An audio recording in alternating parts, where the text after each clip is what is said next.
इसको रिज़ाइन करूंगा और ये सीट वैसे भी अल्लाह ताला ने इमरान खान साहब को वसीला बनाया था, तो ये उन्हीं की सीट थी, तो मैंने वैसे भी रिज़ाइन करना था और अपनी रेस शो करने के लिए भी वो करना था रिज़ाइन।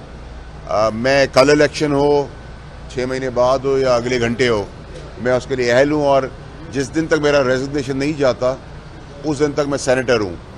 तो मेरे पर्क्स एंड प्रिविलेज भी वहाँ रहते हैं जो मेरे लिए इतने रेलेवेंट नहीं है, और जो सीट मेरे मुकाबले में जीते थे पीपल्स पार्टी के, उनकी सीट भी आज के दिन वो सेनेटर नहीं है, मैं हूँ। बाकी आपका कुछ सवाल है तो बताइए। ये बताएं कि ये जो आज जुडिशल ग्रेस कह लें, जुडिशल एनआरओ कह लें, जो आपको मिला है, क्या जो बाकी लोग 62 वाले पे डिस्क्वालीफाई हुए हैं उन्हें नहीं मिलना चाहिए? और दूसरा इसके साथ कल जो बड़ी तैनाती हुई है, बड़ी तैनाती के बाद जो इमरान खान साहब ने डबल यूटर्न लिया है कि पहले तो कह रहे थे कि ये मेरिट पे तैनाती नहीं कर सकते, तो अब क्या नहीं होना चाहिए, ये डिस्क्वालीफाई हैं, ये है नहीं रखते, तो उसके बाद खान साहब ने जो इस तैनाती के ऊपर जो एक मौके दिया और जो सभी साइन होती है उस पर क्या कहते हैं? सबसे पहले तो ये कि मैं आपको बहुत ही तगड़ा रिपोर्टर मानूंगा अगर ये जुडिशल एनआरओ की बात आप चीफ जस्टिस के सामने जाके कहें तो मज़ा भी आए। वी लॉ की तो कोई अहमियत नहीं है ना, आप ये बात चीफ जस्टिस के सामने जाके कहें तो फिर वही आपको जवाब देंगे इसका।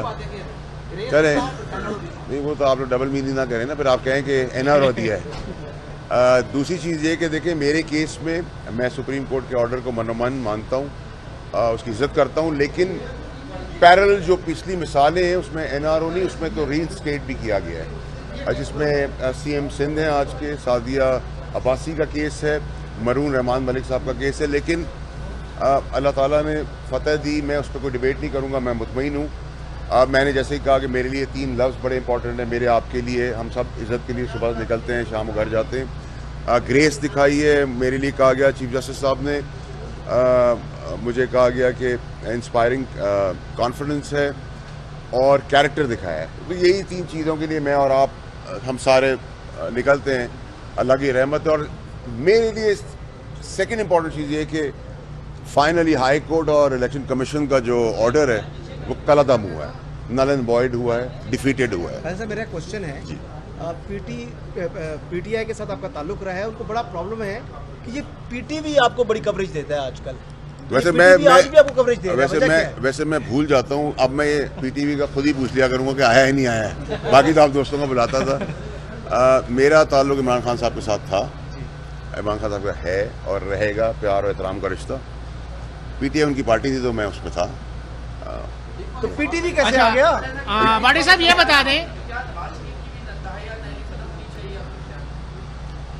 भाई, इस तरह तो मैं कोई कमेंट, मैं ना जज के ओहदे पर हूँ तो मैं कोई ऐसी बात नहीं कर सकता। कोर्ट में उनका केस है, जो भी हो।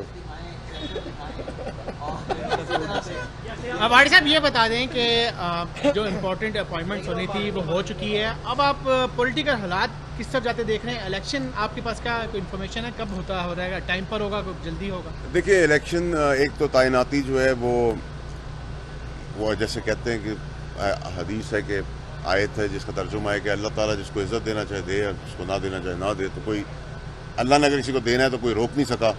अल्लाह ने देना था, दोनों काबिल अफसर, हाफिज़ कुरान, ईमानदार और सारी लिस्ट में काबिल इज़्ज़त लोग थे, लेकिन इंसानों ने बहुत ताकत लगाई। लेकिन अल्लाह ने देना था तो अल्लाह ने दिया, और पाकिस्तान की खुशनसीबी है कि हमें ऐसे सिपहसालार मिलते रहे हैं और मिलेंगे आगे भी। दूसरी बात यह कि जहाँ तक आप इलेक्शन मांगना, अर्ली इलेक्शन मांगना हमारा आईनी हक, इमरान खान साहब का आईनी हक है। इलेक्शन टाइम पे होना वो भी आईनी चीज़ है, तो ये तो अभी खेल चलता रहेगा।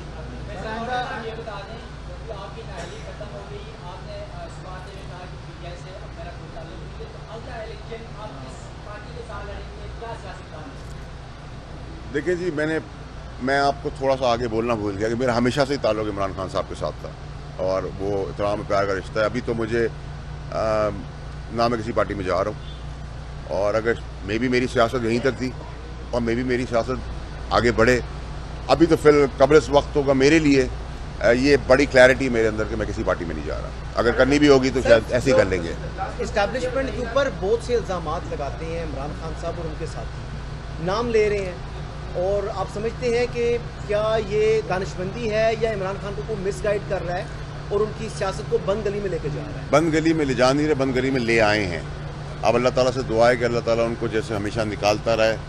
मेरी ख्वाहिश है कि उनको बंद गली से निकाल दे। बंद गली में लाए नहीं, बंद गली में अब आ गए हैं।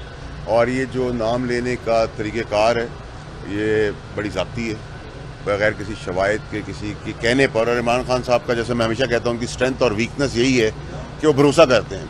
तो जो अगर मैं जाके उनको कहूँगा कि आपने ही किया है, अब्दुल गफूर ने ही काम कर दिया है, वो उसको बिलीव कर लेंगे, कह देंगे अब्दुल गफूर ने किया है। तो मैं उसको उनको भी कसूरवार नहीं डराता, लेकिन मेरे ख्याल से इतने बड़े स्टैचर के लीडर के लिए मुनासिब है कि वो चीज़ें वेरीफाई करके करें। कल खान साहब के जलसे में जा रहे हैं, स्टेज पे बैठेंगे। सर खान साहब आधी रात को आवाज़ देंगे, हम हाजिर हैं। जलसा हम टीवी पे देखेंगे, खुशगवार माहौल में कॉफ़ी के साथ।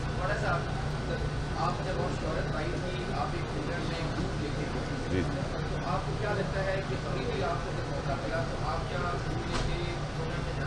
ये तो डिपेंड करता है। आप मुझसे कोई ऐसा सवाल कर लें तो आप भी मेरे बूट निकाल सकते हैं, मैं भी आपको निकाल सकता हूँ। हम तो ऑलवेज